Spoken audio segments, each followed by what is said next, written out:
Good morning, everyone, and welcome to the BBSim and Scalability Brigade for May 28, 2020. We finally have some very good news on the scale jobs. As you can see here in the second point, we have the first successful runs for 512 ONUs. You can look at the builds between 94 and 98. And if we look at the plots, the numbers are pretty good because we are around 2 minutes to provision the flows for 500 subscribers, and I will say that's a pretty good achievement. So well done, everyone. Now to get there, what we hey Matteo. Yeah. Just sorry. So how long was the total time from when you started the generation of discovery messages to the full provisioning of all the flows for 512? Was that 2 minutes, you say? Yeah, it's around 2 minutes. Let me get the details. It's actually a little less than 2 minutes. It's 109 seconds. So 1 minute and 50 seconds. Wow, that's fantastic. Yep. Yeah, I think last week we had some very, very good achievement. Yeah, okay. Well, I guess you got 8 minutes to spare. Well, we still have 500 news to get in there, and we did a first run with the subscriber, and we're seeing some issues there, but we'll get there during the meeting. So the work we had to do to get there, some of that is complete, some of that is still ongoing, and some needs a cleanup. Was a required fix in the OpenFlow agent and Nonos to split the OpenFlow messages because they were too big to be sent over the wire, because the limitation in OpenFlow is 64 kilobytes. We were sending messages that were way bigger, so we have this first fix.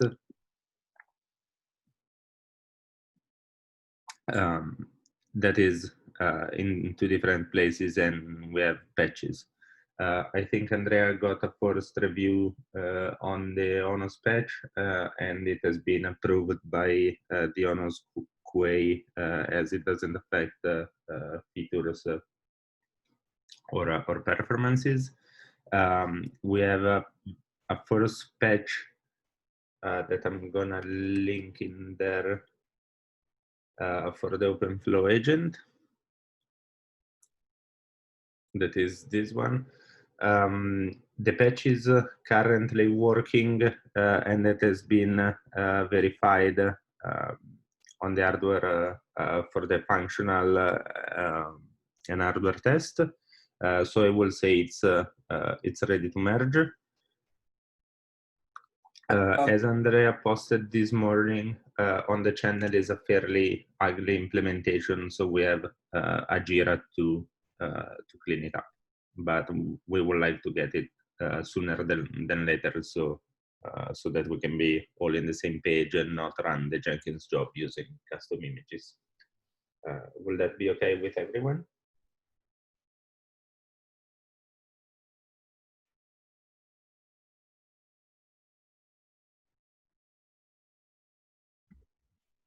Sounds okay to me. Okay, so we'll wait anyway a little longer to get some more reviews, but when you review the patch, keep in mind that we already have a Jira open to improve the implementation, because as now we arbitrarily choose 500 for ports and 150 for flows when we calculate the chunk size of the message. this can be smarter, and we should actually look at the size of the message before splitting it.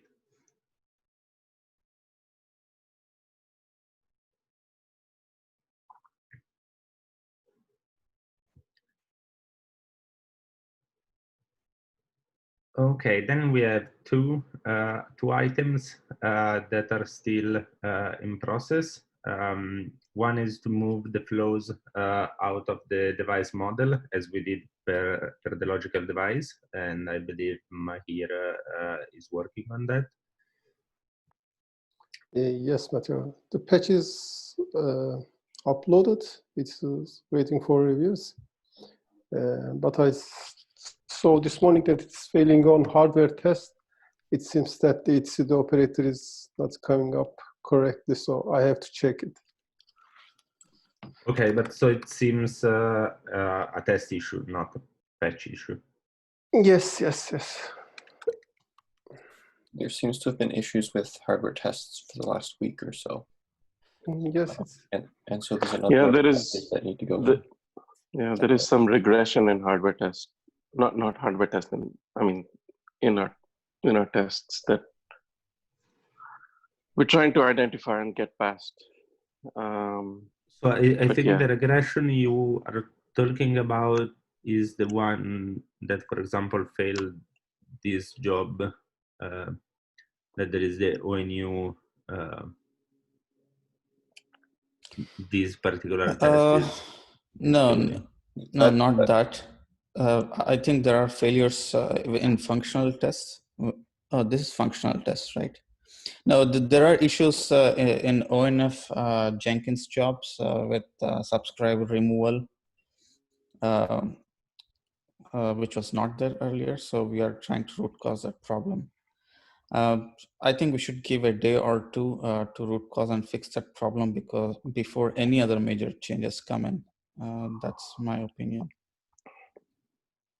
I just have to say that this issue you're originally pointing out is the one I've been seeing. The disable enable. Yeah, but I think we're seeing other tests fail as well. We're trying to just get to the bottom of it. So we can ask to hold off merges for a day, maybe two.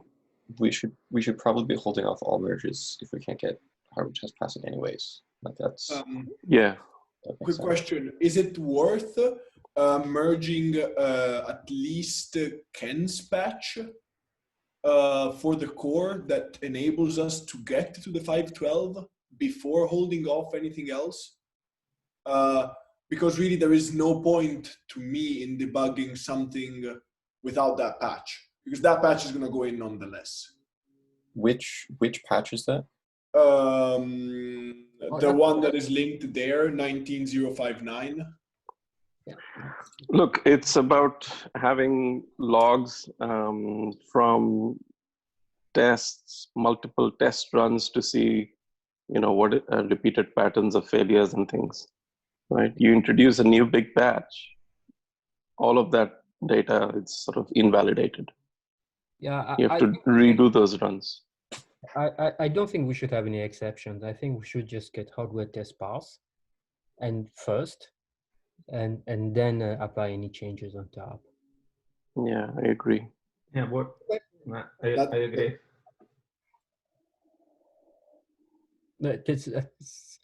I know what you meant, Andrea, because the patch has been tested in the scale with flows and everything, so there's a chance that it will pass, but still, we shouldn't take that chance, I think. No, that's fine. It's fine by me. I agree with keeping the history of the jobs with the existing code base that Saurav pointed out, so it's fine. Yeah, I think we all agree that this patch will not make things better or worse from a feature perspective. So I guess it's ready to merge now. So we'll just wait for the go-ahead from QA, and once we're good, we'll merge it. What I'm curious to know is that without your 512 ONU success with flows, you did this without the device model changes from Mahir, without the logical device model changes from Ken. Is that correct? No, I did it without the device change from Mahir, but with the changes that Mahir did in the logical device. So the flows are now separated from the logical device. Okay. And with we have Ken optimization because we're running with a custom image.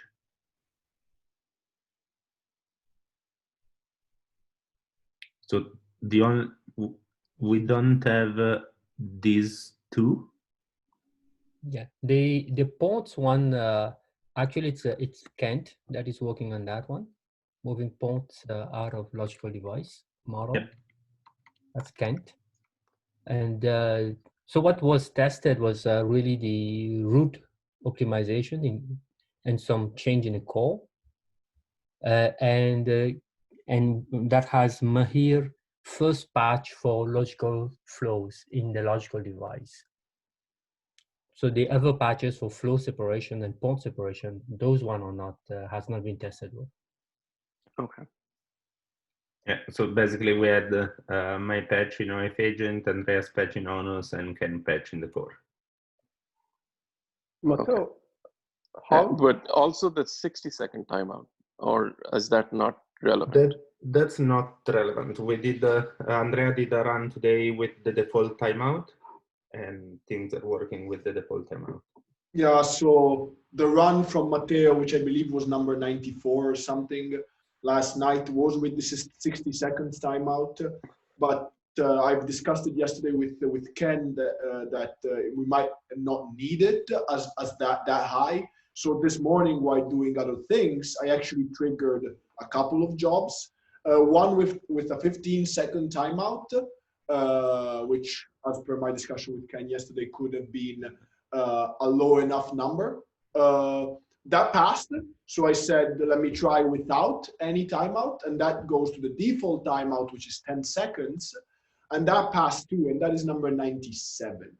Yeah, so this is the last run I did, number 96, with the 60-second timeout. Sorry, 98. And then we have 97 with the 15-second and 98 with the default. Yeah. And if we look at the job, about 96, 97, and 98 passed. And looking at the plots, these are the ones. 98 is the last one that is registered here. Yeah, so the 60-second timeout is not needed anymore. I chatted a bit with Ken, and Ken, you can elaborate, but we might need it in the future to extend that timeout, maybe when bringing in all the flows for all the subscribers, meaning traffic flows, but at the moment it's not needed. Okay. But this is still without subscriber provisioning, right? This is just with the EAPOL flow. That's correct. That is correct. For just interest of myself, this morning I triggered number 99, which Matteo is pointing at. That includes subscriber. I triggered it planning to take a look at it and seeing what was going on. Unfortunately, it was sidetracked with a few other things, and I did not have the chance to understand why it is failing. But I think it's the next step. But the base we are providing is a good one.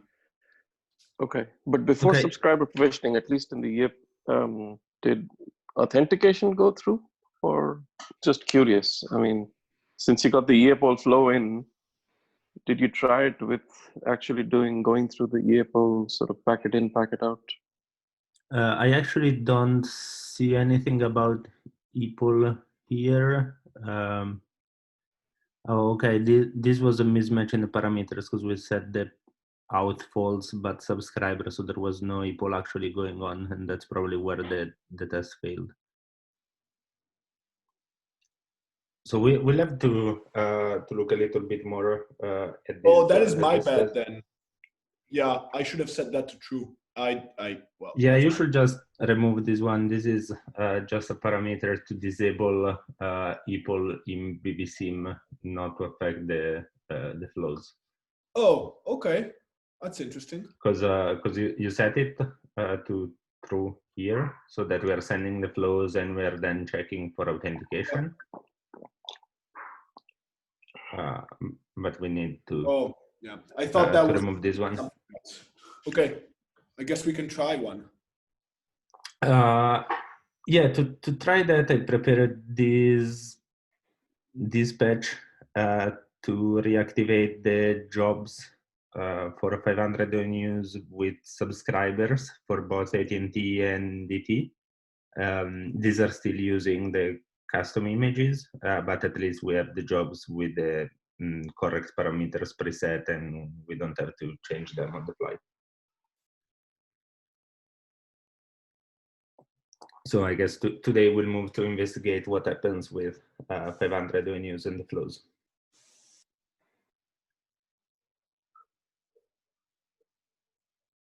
Sorry, 500 venues and subscribers.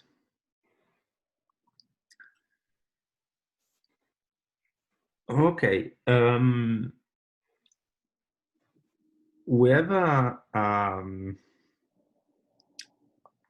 three more topics to discuss today. Given that this first one may take a little longer, I will start with the other two. One, I guess this is Serkant asking for reviews on the topic configuration for multiple stacks. Yes, correct. I added that. Okay, so everyone, please, if you haven't done it already, go ahead and take a look at this patch. Is this the last patch that is pending for that, or there are more Serkant? For the Helm charts, no, this would be the final one. But I want to discuss a little bit about it because, especially for the ONU adapter YAML, we need to add the OLT adapters topic, which is not present before, which is not implemented before, because ONU adapter was getting the topic name from the after it issues get device request to the core, it takes the proxy address device type, and it uses that device type as a topic name, and it was, you know, it's OpenOLT. Now we have OpenOLT 1, OpenOLT 2. It is not usable. One way to solve it is having the get endpoint library from the Volta Go, but which is not possible at this time.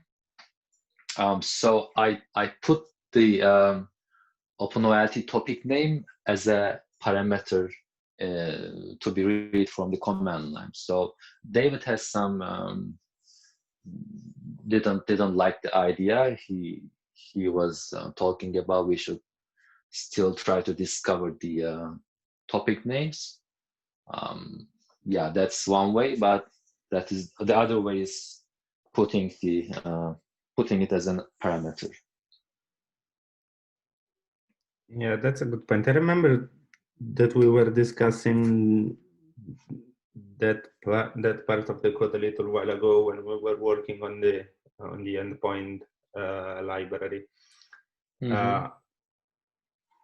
I personally think that when we register an adapter, we should also list the topic, and in the device, we should probably reference the adapter more than the device type.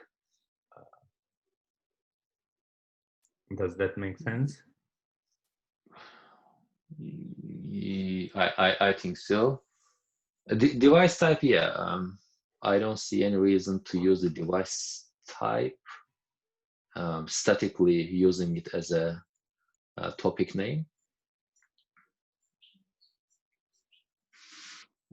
Or you can add a So- new field for the actual adapter instance, because basically what you're interested in is the adapter instance, not really the adapter type. And the instance topic, right? And this is just because currently we have Python on there or new, but yes. once we move to Go, then we can just use the library as is that we have. Yes, correct. But it would be probably end of this year or maybe sooner, but still there's time. So on your screen, I think this is for the OpenOILT, right? OpenOILT values. Oh yeah, that's correct. You were referring to this one. The OpenONU, no, the OpenONU adapter values. Oh, so this one. Yes. So this is the parameter that you are adding adapter OpenOLT topic. So ONU adapter need to know the core and the OLT adapters topic and also its own topic. OpenOLT adapter needs to know the core and its own topic, and the core needs to know its only own core, its own topic. But if you have multiple OLT adapter, this will be a problem, right? Because it's yes, of course, yeah. But we're not supporting multiple OpenOLT adapter yet. Okay. Yes. Because we had some Jiras open because we never integrated the endpoint changes in the Python version of the library. Okay, so if we're going to have only one OpenOLT for this release, at least until end of the year, I don't see any reason why not put the topic there, because we know that's fixed, not going to change.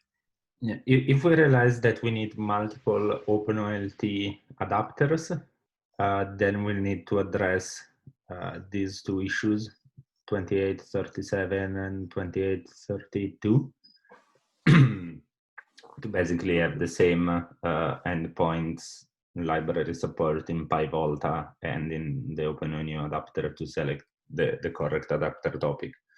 And at that point, we can use the same mechanism as we do to select. Is it about multiple OLT adapters in a stack, or it's about multiple OLT adapters in different stacks? In a single stack. In a single stack, yeah. In a single stack.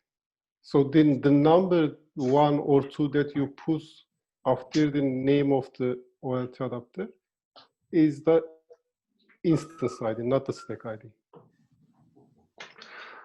Oh, no, this is the stack ID, I guess. Which one? The one in your patch. What is the value of that in value CML? Is it OLT adapter underscore 1 or OLT adapter? Yeah, it would be OpenOLT adapter underscore 1. So this one is the stack ID or instance ID? Actually, it was for instance ID, but I'm using it for the stack ID. Yeah, I think it should be stack ID first. I mean, we have one OLT adapter in each stack, then each stack should have its own topic, like OpenOLT adapter 1, or OpenOLT adapter 2, etc. If we are going to have multiple OLT adapters in single stack, then it should be OpenOLT adapter 1.1, 2.1, etc. or 1. Yes, like that. I think that's the case with certain changes, isn't it?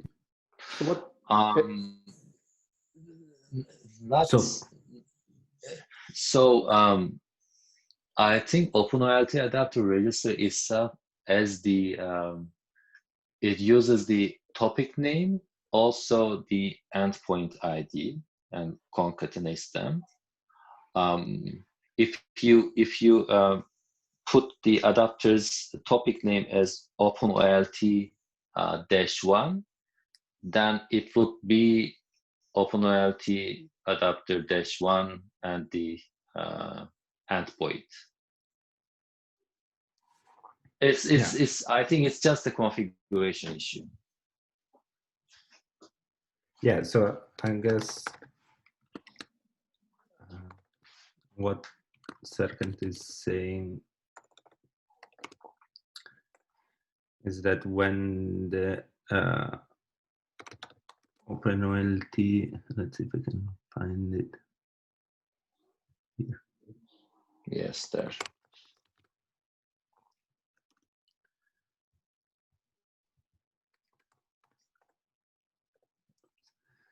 So when we register with the core, we send the endpoints in the adapter description. Yeah, as now it's actually hard-coded, but I guess you have a patch. Yes. So this will become whatever endpoint comes from the CLI plus the replica set. Mm-hmm. Yeah. And the same value that will be. Maybe I can just show your patch. So what is the attempt here? Is the attempt here to enable multiple stacks or to enable multiple OpenOLT adapters in the same stack? Multiple or stack. both? In multiple stacks? Yeah, I will say the attempt here is multiple stack because it's not proven yet that we need the multiple OpenOLT adapters in a single stack to support 1,000 devices, while it's sure we'll need to separate OpenOLT adapters in multiple stacks. But this specific effort is to remove the hard coding of OpenOLT, right? Of the endpoint. Yes. Is that what we're trying to do? For this specific patch.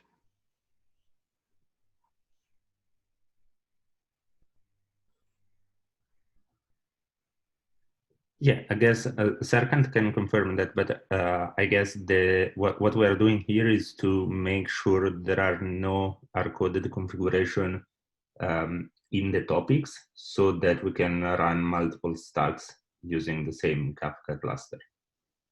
Oh, okay.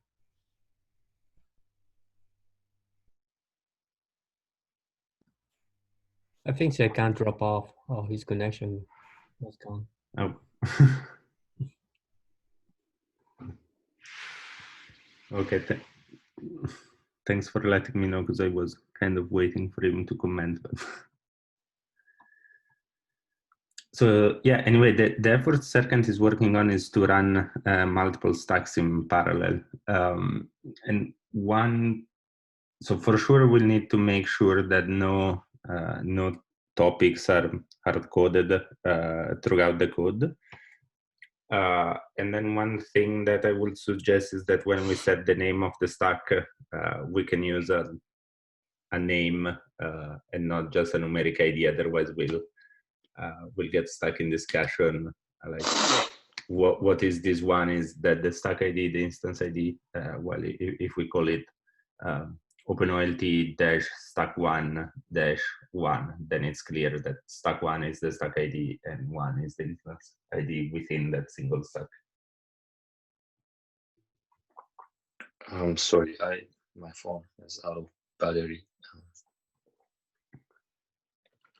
Why don't we use an identifier or name like stack ID or stack name in all of the headings?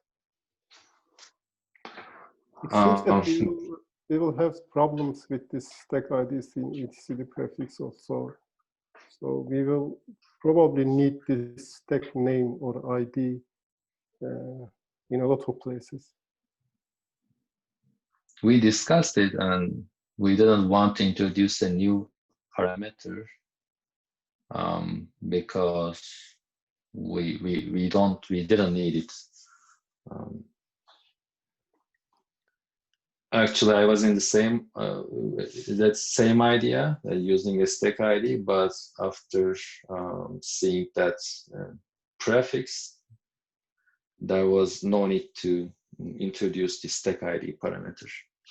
But that you're talking about the kind volta right now. No, not kind volta. All of the adapters and core. Yeah, but the problem, The way they talk from an to adapter perspective, whether I set this value to OpenOLT_1 or OpenOLT_stack1, it doesn't really change anything as long as I configure it in the same way in every place.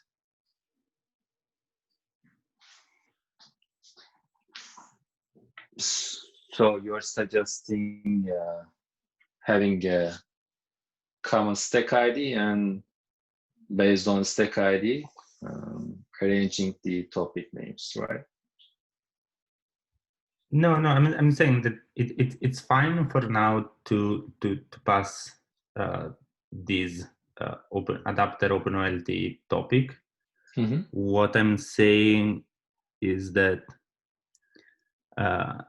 this one, when we deploy it with multiple stack, we can easily override it to contain something that clearly identifies the stack.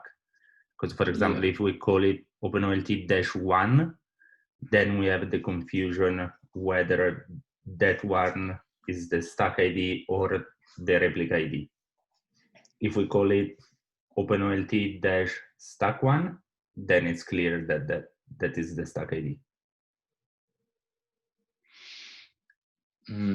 But this is just a small comment. I don't think there is any technicality involved here.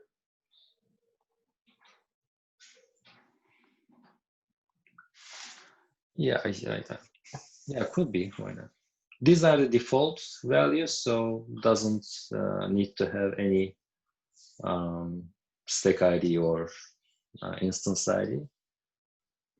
But when you want to deploy the multiple stacks, for each Volta stack, there should be a different identifier, and you can put whatever you like actually. Yeah.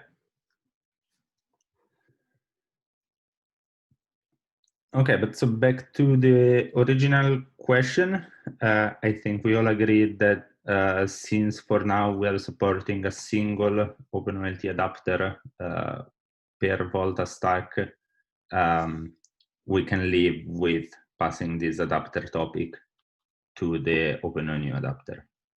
Is that correct? Great.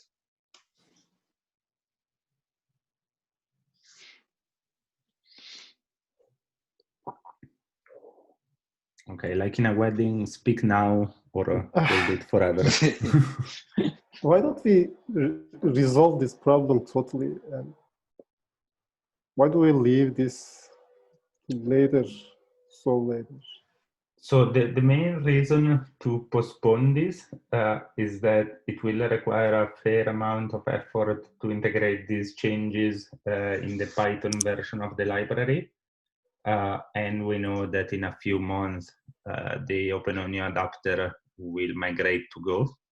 And at that point, we'll be able to use multiple instances of the OpenOLT adapter without any extra effort. This is the only reason. Yes. Yeah, but I'm not really understanding the reason to go behind multiple OLT adapters. Well, the other reason is that we're not sure we'll need multiple OpenOLT adapters. But this, so it's fine to postpone, right? Okay, go ahead, Meyer. I mean, the issue with the Python is to use the multi-OLT adapter instances, but the problem here is with the stack, I think. will it be solved in the Go version? I think it's something about the Helm charts, not about the Python or Go version of the OpenONO. Is it correct?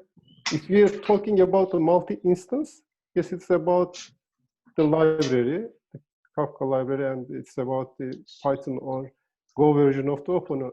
But if you're talking about this, the single OLT adapter in multiple stacks, this is not about library. I think it's something about configuration and Helm charts. No, it's not about only the configuration, because currently ONU adapter gets a topic ID from the device name,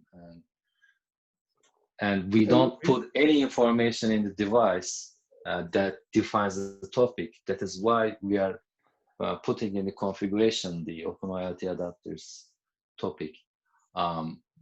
But there's an implementation in the Volta Go that you can learn the OpenOLT's topic name, which is not, we cannot implement in the Python version of the OpenONU adapter.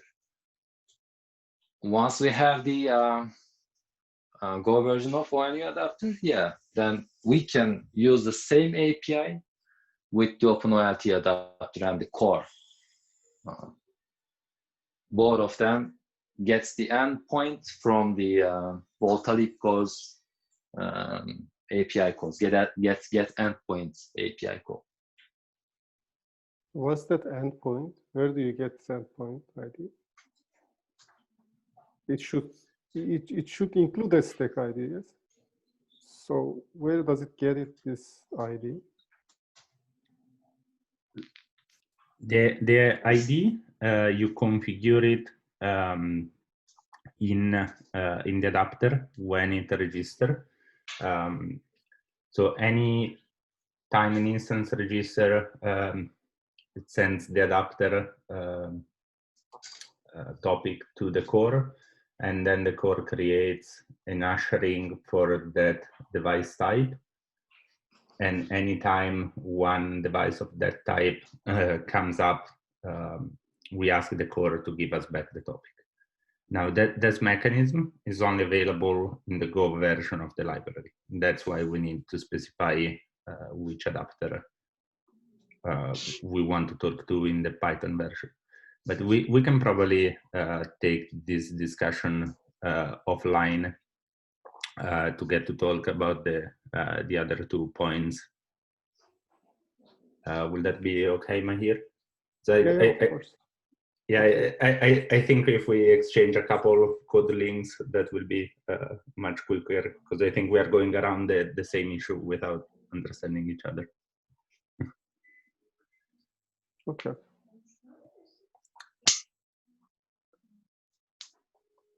Okay, Girish, I think you added this last point. Do you want to talk about it? Yeah, I'll just quickly talk about that. So right now, a lot of enhancements are being done in the core, but finally it will come to adapter. I mean, there are a lot of enhancements that will need to be done in the adapter as well, especially the OpenOLT adapter, considering its heavy interaction with the KV store. So while we enhance the interaction with the KV store, I also thought about having cache in the etcd wrapper that we have in ultalibgo. This cache would definitely be a problem for components needing HA. I mean, if you have multiple instances of a microservice managing the same device. But right now, I don't think we don't need that. So we could, cache in the ultalibgo, and that would definitely improve the performance. So I think we were doing this already in the 1.x version of the KV store, etcd or console wrappers, but this is missing currently in the 2.x version of the wrappers. So I thought that's a good feature add. What do you guys think? Sorry, where are you trying to put caching? There is a etcd wrapper in Volta libco. You have various APIs that interact with the etcd client. Okay. Probably Ken would know that. So we had some caching in place for. So when you write value, when you write any data to the KV store, you cache that information, and when you query the same information back again from the KV store, you first look in the cache. If there is a cache miss, you would definitely go to the KV store and then this information is cached again so that further queries are pulled back from the cache. This would definitely improve performance. So this was in 1.x, right? Yes. Okay, so we have the same functionality in the core, but it's slightly different in the sense of it's the instead of the wrapper to keep that cache, it's the main component that is keeping that cache. So we have moved that inside those components. The one that was in 1.x, it's like it was the model. So every time you write to the model keep a cache. So that has changed into .o. I don't know how much value is there for that, for the wrapper to keep that cache for the open OLT. But I understand that you need some caching somewhere, otherwise we're just slow. Like in the core, we pretty much use in-memory data almost all the time. And there's a process to write to the DB, but we don't load from the DB all the time. Yeah, so Adapter also has a lot of caching for various data structures. But it would, if it has any value add, I mean, when you initialize the etcd client, provide an option saying that you need caching or not. And based on that, it could, cache the values or not cache the values. So this would be configurable at the time when you initialize the client. So that is one way I thought it could be useful, but what you say is also a good idea. I mean, the adapter could implement its own caching mechanism. So something to think about with this.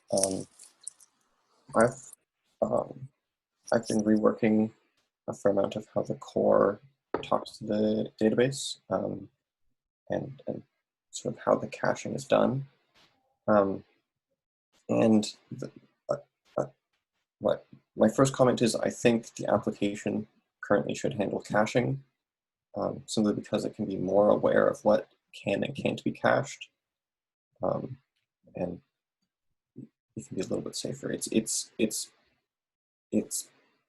turned out to be easier to not do caching and to let the application layer handle it and just make the API layer as simple as possible. As a second point to this, there's some cases in the core that I'm starting to look at where we might need the concept of transactions from etcd, as in the ability to write two things at the same time and only succeed if both of them succeed. etcd supports that. Currently, the Volta libgo does not expose that. And I believe trying to get that to work with caching would be incredibly difficult. So I'm opposed to adding caching sort of just to add caching. I think we're already doing it. We're doing it in a cleaner way, and I think caching will conflict with some of the things we may want to do in the future. So not to just shoot down the idea. I agree that caching is sort of required, but I think the way we're doing it today is cleaner than adding it to the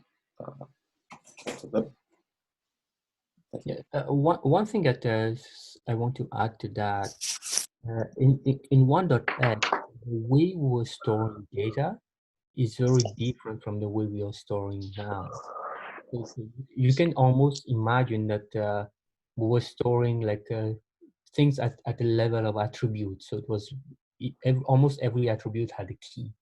So retrieving that amount of data from the KV, it was extremely fast because it was just one piece of data. And even for etcd, if you have multiple etcd instances, they can replicate that data among themselves very quickly because it was small.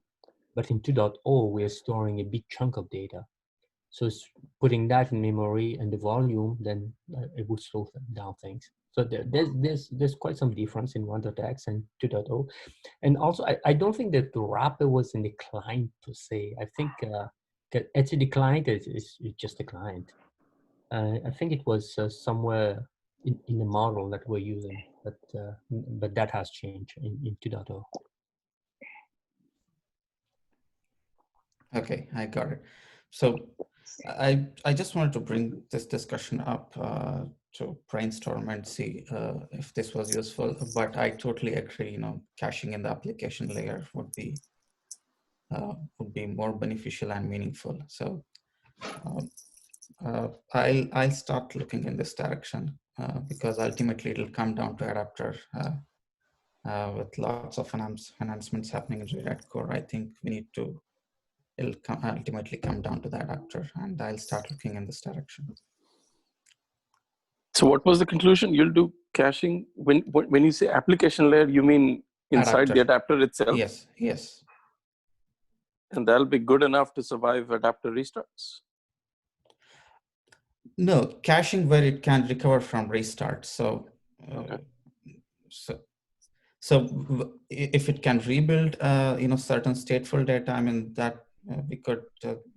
It would be meaningful to cache only such data, not everything. Of course, everything would be backed up on the KV store, but if you could cache something to improve performance, I think it certainly makes sense to do that. The general solution we've gone with in the core is a write-through cache. So basically, if you have a local copy of it, just use it. Otherwise, if you're writing, don't let the write succeed until it's gone all the way to the database, and then send the response back. And the reason why we change that way in the core was in the load condition, like without the cache. And what we're noticing, and that could have been a model problem before, was if one process is writing something, and then immediately after that, another process is using that data from the model. So once you go and query the model, you may get a previous version of the data instead of the current version of the data. So it's that was causing some issues. So that's why we just say, okay, we have this write-through cache in memory, so we just use that. So we know that is the latest data at all time. Okay, got it. Thank you. Thanks. Yeah, that's all I had to bring up. Thanks.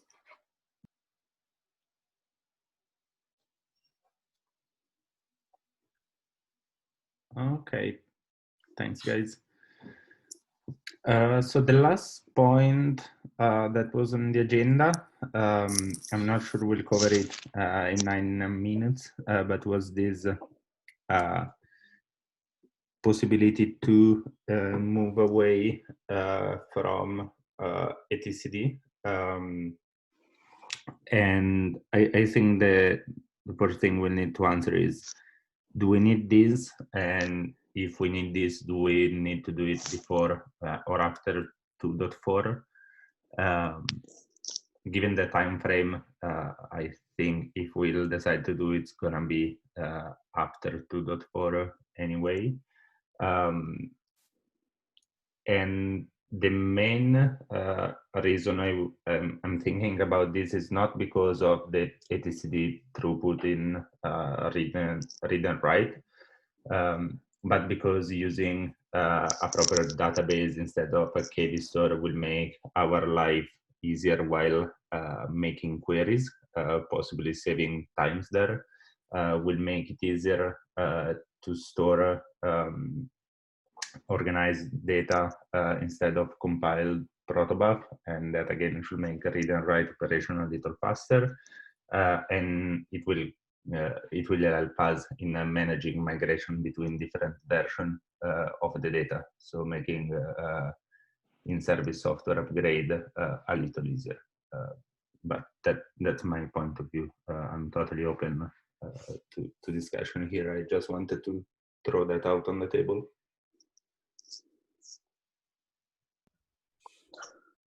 I agree it won't be done before 2.4.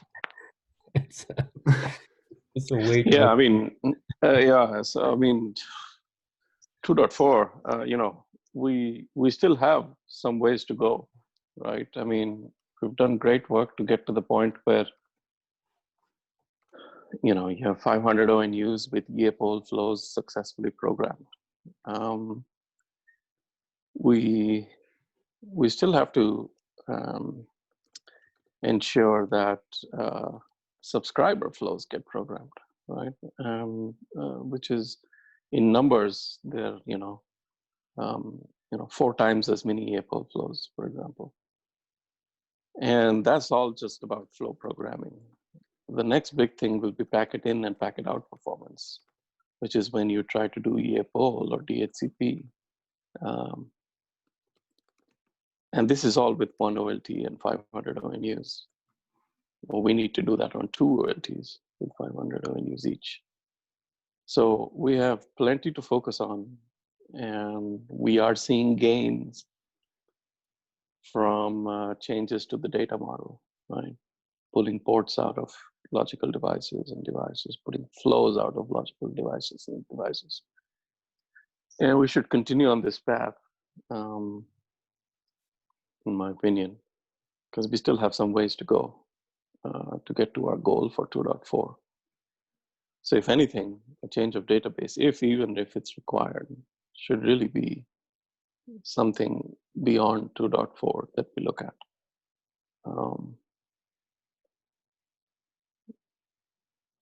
That's my opinion.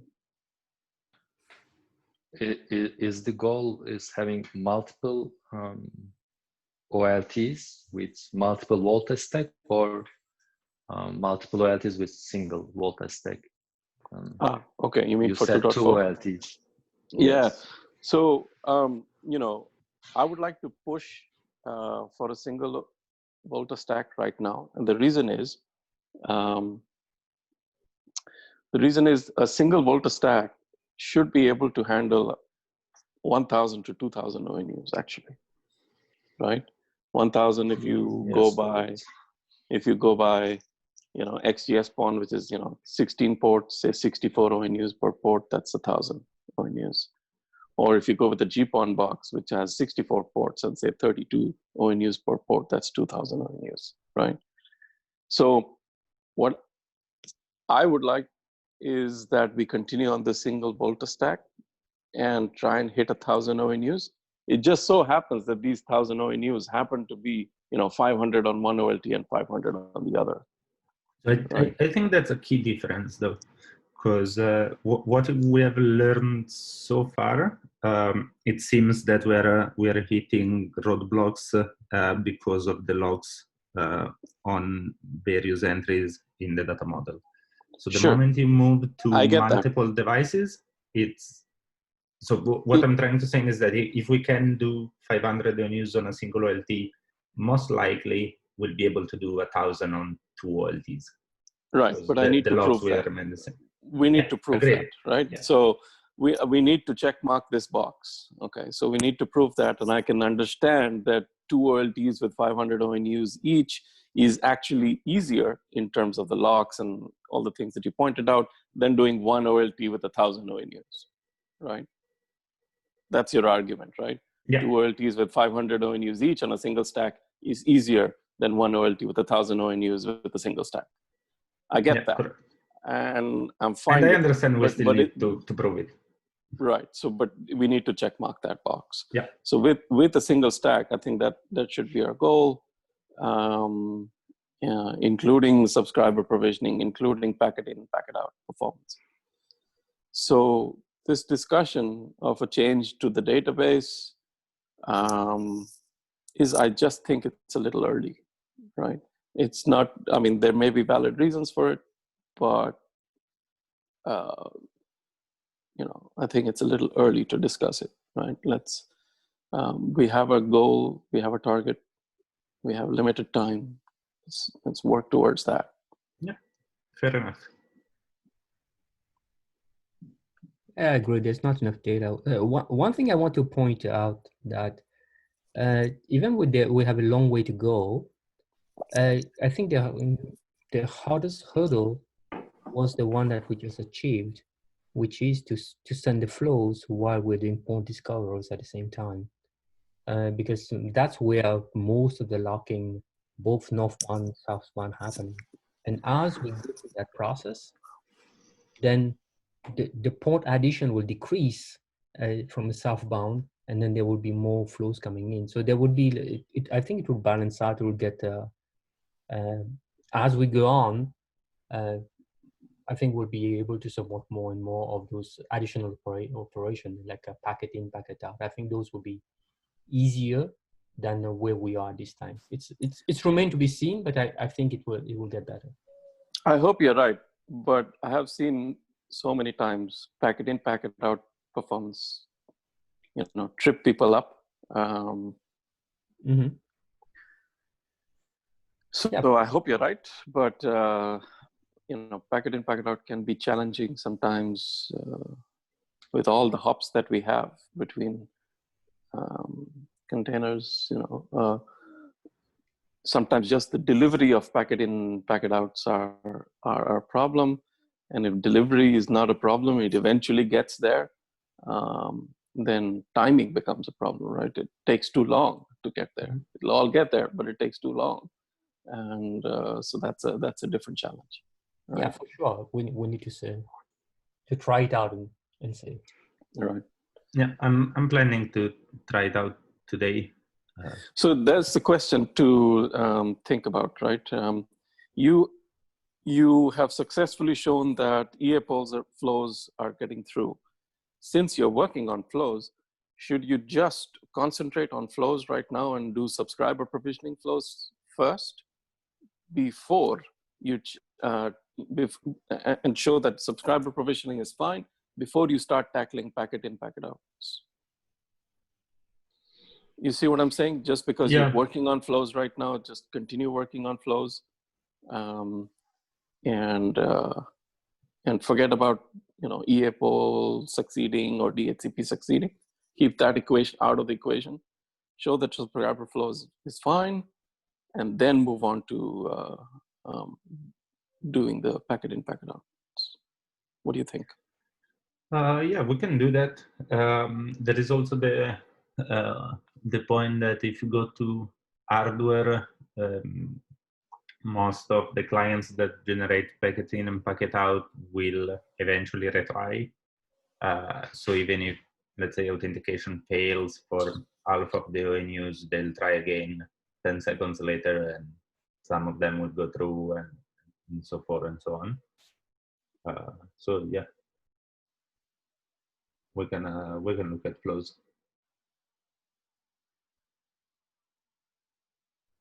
I didn't understand your talk about hardware and retries. What I'm saying is that if you bring up 500 subscriber with real hardware, the RG will start sending out equal packets periodically. So even if there is a bottleneck in the packet ins and packet out, a single ONU will fail authentication because of timeouts or the packet get lost, and then will send a new packet a little later when the system is not as stressed, and it will eventually authenticate. Now, I understand this is not ideal, but it's something to consider, I guess. Okay, I'd rather make it work the first time, but yeah. But yeah, I mean, I'm just saying that we get to it, right? I think it just makes sense to go through with subscriber provisioning. For example, if right now, I guess even with the AT&T workflow, you can just proceed to do subscriber provisioning right after what you have already done, right? Without triggering authentication, without triggering DHCP. Yeah, but with this patch, I'm I'm creating both the job for the AT&T subscriber and the DT subscriber. So DT doesn't involve any packet in, packet out. That's right. So we can focus on this one first and then move to this one. Well, given our discussion before, you could actually set the equal to false at line 142 and set the with ought to false at line 148. Just don't do that even there. Yep. Yeah. I'll need to make sure that the test parameters support that. But yeah, we can definitely do that because we can provision subscriber even if they are not authenticated. Before we go, Seraph, do you mind sending out an email to advertise the fact that we are blocking merges due to the testing regression that we are seeing? Yeah, that's fine. I was going to send it on the channels. Probably that's good enough. Okay, thanks. Yeah, I don't want to devalue this discussion of the database. I just think it's premature. And we can spend an hour on it, maybe a month from now. We can spend an hour on it maybe a month from now. But we have very clear targets and we still have some ways to go. So let's just keep pushing on that, right? That's all. That's the only point I was trying to make. And I hope others agree with me. And if you disagree, then please let me know.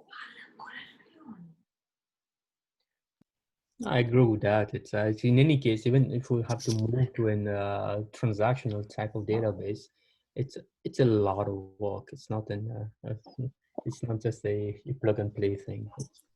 It's a lot of work all around. Yeah. I also agree that it's a lot of work, and because we separated some and split out some data in the etcd now, I mean, we can live easily with etcd for now, and we can discuss it later, of course. And sort of in the mailing list, the tens of thousands that I mentioned was because of we plan to use etcd in the pod to serve all of the stacks, not an etcd for a stack, but only one etcd for all of the stacks. So right, that part I get, but changes to the data, well, that one doesn't even need changes to the data model, right? All of the, if you're talking about a deployment with 30,000 ONUs or 100,000 ONUs, right? Mm-hmm. They're all going to be separated on device levels, right? So that remains to be seen if etcd just can't handle that many, even though they are separated with different keys on a per OLT device level or a per logical device level. Yeah, you're right. Of course, we have to see what's the process. But what I was trying to say, we have to think of it, because more devices means more transaction on the database. And we really make a lot of transaction on the database during our process. I mean, so we have to think on it later. Okay, let's do our best job on a single stack and optimize that as best as we can, and then see how does etcd really perform when we really have multiple stacks and tens of OLTs. If there's a really big concern, we can revisit this topic in a month's time and see, really should we change the database semantics completely? Agreed. Sure. Agree. This makes sense. Yeah. Okay, guys, we're 10 minutes past the hour, but I think it was a good meeting. So thank you everyone for joining, and talk to you soon. Thanks, everyone. Bye. Bye, guys.